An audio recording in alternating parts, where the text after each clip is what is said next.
So, Claire, we have a few minutes, and I'd love to talk to you a little bit first about the 5 ingredients that are really going to be big next year. Yes, so this is so exciting. You know, as a cook, I'm constantly looking for what's new and what's exciting. So what's even better is when somebody else tells me what's going to be new and exciting. So I've teamed with McCormick to celebrate their 125th anniversary. Now, through this kind of birthday celebration, they're kicking it off with a launch of something called a flavor forecast. And through this, I've learned about the flavor forecast. I think this is the coolest thing I've ever heard about. So basically, they have this amazing team. They've done this for 14 years that gets together globally and comes up with what's going to be hot and interesting and hitting the shelves and in your kitchen and talked about in food and in flavor. So it's not just spices. McCormick kind of gifts this to us, to those of us who love food. So the flavor forecast is basically the hottest trends in food and in flavor coming in and out of the kitchen. Great.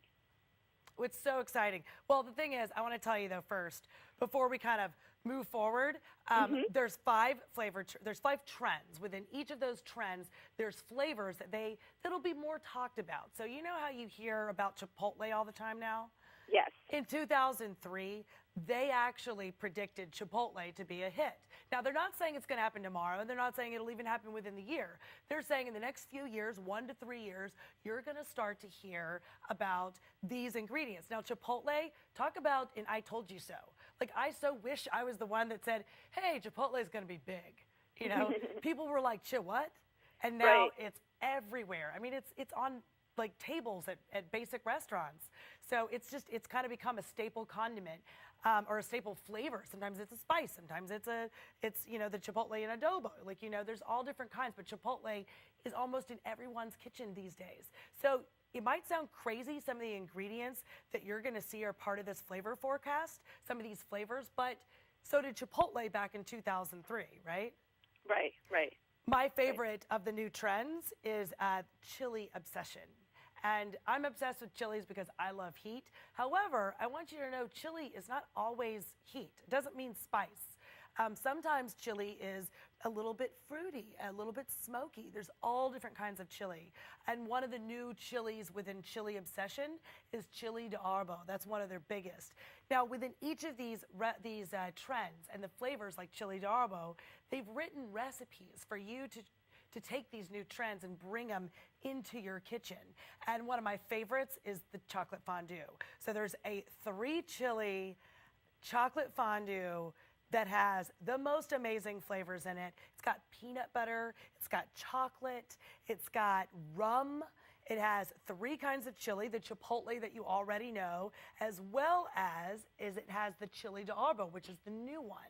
And then I actually take a churro and dip it in there into the chocolate because I love it. 2 kinds of chocolate. And then I'm going right into toasted white sesame seeds. That makes the most amazing finger food. The chilies with the chocolate, it just does this dance. It balances out the flavors. It actually brings out some of the chocolate flavors. There's bittersweet, sweet, and semi-sweet chocolate in here. And then rum and peanut butter. Talk about a grown-up treat like nobody's business. You could eat it with food if you want to feel healthy. Wow. You know, you can leave the rum out for the kids, which is even better. But you know what's fun is I love that the next generation, they're going to know so much more than we did. You know, and we know so much more than our mothers did. You know, I grew up in the South, and every home had the same Wednesday night supper. We ate the same kind of food. These days, the food is changing. It's more global. And some of the new trends that have been forecasted in the flavor forecast are like Brazilian food and flavors like guava, and this is a guava cocktail, or cassava flour, which I know I didn't know what that was either. I had to look it up. But it's a new forecasted ingredient. Another trend, Mexico. We already know Mexican food, but do we know authentic Mexican? Because I don't think we do. Things like chamoy sauce and tomatillos. You know green salsa, that's tomatillo, but charred tomatillo is not an ingredient I often use myself, nor have I even written into recipes often. So these are things that will become more commonplace in our everyday homes. Another trend, modern masala, which is Indian food. I know a lot of us don't cook Indian.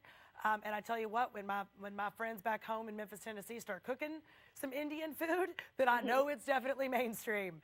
But, they're not there yet. They do have the curry powder in their cabinet. But what they don't know is that there's all other kinds of amazing curries, like a garam masala blend. That's another blended curry, which is incredible in flavor. And what's really cool is McCormick, instead of just telling me these new trends and introducing to me introducing these new flavors to me, they've written these recipes for me to be able to try them. And I have to say, I'm just like you and anybody else when it comes to this. I have to start by trying the ingredient out with a recipe, seeing what the flavor's like, and then I'll see if I like it and want to keep going. We'll see if there's another I told you so moment. Right. So these are all recipes that a home cook could also do? Absolutely. These are recipes that actually McCormick Chef came up with. The head McCormick Chef, and there's a team. And they created these recipes for you to be able to taste and try some of these new forecasted ingredients and new techniques. I mean, pressure cookers from Compact Cooking. You'll see how many amazing flavors there are. Go to flavorforecast.com and you can actually get some of these recipes, read about the trends. And also, if you want to give back this holiday season, go to flavoroftogether.com. And if you share a flavor story, whatever you want to talk about with flavor, can be a quick one, then McCormick will donate $1 to United Way to feed those in need, up to $1.25 million. So it's a great way to give back without opening your wallet. So happy birthday to McCormick and gifts for us. That sounds great. Thank you. Thanks so much.